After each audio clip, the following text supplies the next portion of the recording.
Morning, guys. Brandon from Brandon's Baseball Cards here.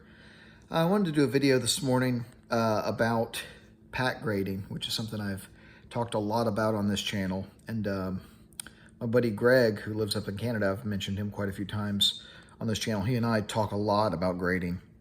And recently we were chatting about, how is it that people continue to send packs to PSA right now, right? Because a lot of packs are getting destroyed in the holder. Some really, really valuable packs are getting destroyed in the holder. I saw a 1971 Topps wax pack the other day listed for sale that had a huge tear in it in the back of on the back of the wrapper. Huge tear, like a chunk of the pack was actually almost detached completely. And it looked like it had happened during the encapsulation process because the grade didn't match, did not match with given the damage to the back, right?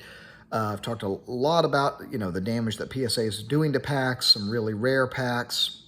I've sold packs to people. They have sent the pack off to get graded, and it comes back graded but destroyed in the holder. There's just countless horror stories of this happening. So why? Why do people keep sending their stuff to PSA? And my buddy Greg made a very astute point, and that is the fact that it is a investor mindset. It's driven by an investor mindset. Because there are people who will focus on the grade of the card or the grade of the pack rather than the aesthetics of the pack, right? And so there are literally people who they'll send a pack off knowing it'll get a high grade. If it gets damaged during holdering, that's not their concern. And they know other collectors are not concerned when they buy it necessarily. If a pack comes back a 10 and it gets damaged during holdering, if you're a PSA pack registry person, which don't get me started on those people, if you're a pack registry person, you're going to pay up for that 10 just because the pack is in a 10 holder. Right, so it's a similar logic to people that grade cards. It's a very similar logic, because the people that send the pack off, unless you're encapsulating it for your collection, that does happen sometimes. People send off packs and they intend to keep them.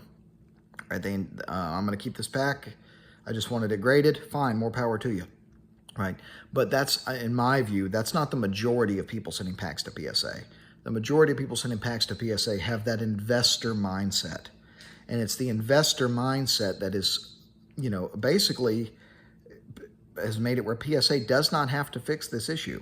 They can keep damaging packs because they know that there will continue to be people that are just, oh, I can't sell this pack unless it's authenticated. I can't sell this pack unless it's authenticated or unless it's graded, right?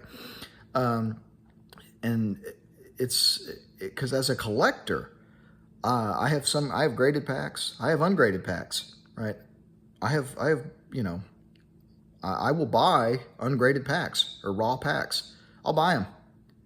No problem. Assuming that I can take a look at the pack, and inspect it, and if I'm confident it hasn't been resealed, I'll buy it. But I'm not approaching it from the investor mindset.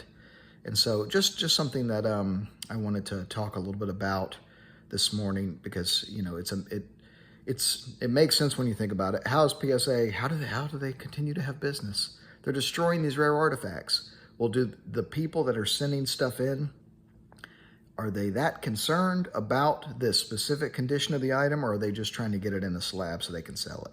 Right? That's the question. But that's what I have for you guys. Appreciate you listening. Hope you all have a great rest of the week and keep collecting vintage unopened baseball.